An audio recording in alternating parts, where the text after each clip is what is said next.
Hey guys, Coach Jeff here with Fierce Play. Wanted to bring you guys through the box jump. Okay, so this is what the box jump looks like. Now, when you're doing a box jump, okay, there's a number of things that I like to tell athletes starting out what to think about. If you've done box jump before, I'm also going to talk about rebounding box jumps and a couple of ways you can do those.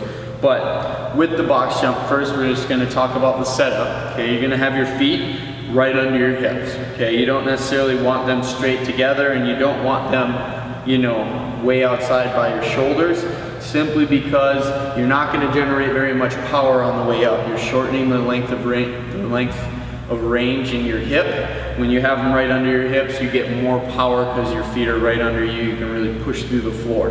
Okay. Second thing is, you're not going to line up with your toes on the box, because you can't get onto the box that way. You need to be maybe anywhere from 8 to 12 inches off the box, depending on the height of the box. The higher it gets, you got to come out. When I'm doing a max height box jump, sometimes I'm a good 2 feet off the box. There is a little bit of a forward momentum that you need to use, okay?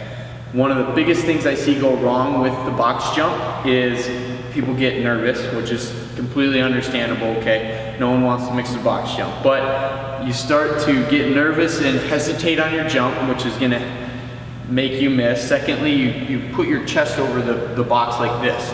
And the problem with that is then when you jump, you don't actually open fully your hip. Okay, so if you watch me do a couple here, I'm gonna fully open my hip, and then I'm gonna do a couple where I'm not opening my hip. Let me show you the difference. First two will be good ones, the second two will be bad ones. Okay, so this is what it looks like.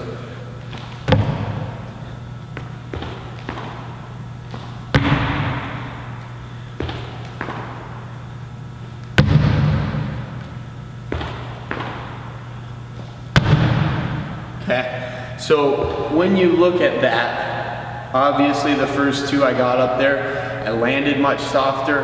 It was just a lot better of a jump. I got all the power from my legs to get my body up. Now, the second one, I kept my torso over. I didn't extend fully. You could hear my feet slam on the box. Okay, we don't want to do a King Kong, you know, something like that. We want to be more agile when we're landing, okay? Otherwise, it's just hard, okay?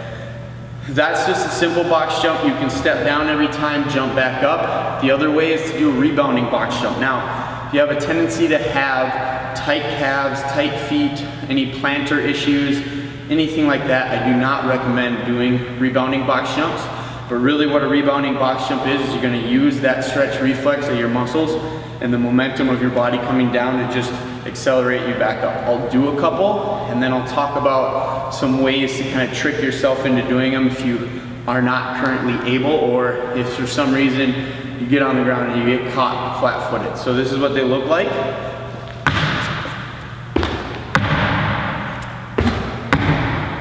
All right, that is the rebounding box jump. Now, when I'm doing a rebounding box jump, I'm gonna stand at the top of the box, okay? And I'm gonna hang my heels right off the back.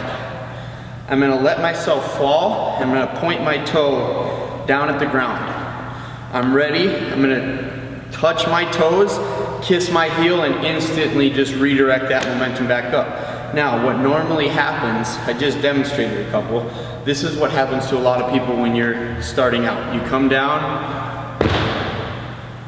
you try to intimidate that box with your chest, it just doesn't work. So here's how we get over that. We try to create a rhythm in our head. You can do this one of two ways. You can either do a double jump at the top or a double jump at the bottom. So I'm going to show you what that looks like. I messed up there.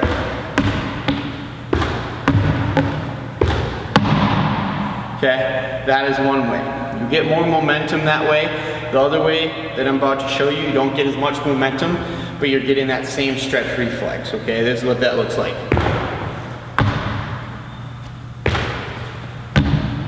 All right, at the end of every box jump, you need to make sure you open your hip completely at the top of the box and that you're in control, okay? So this would be a no rep. All right, you never actually open your hip, you don't complete the rep. You always want to do them right. Hope that helps, guys. That's the box jump. Thanks.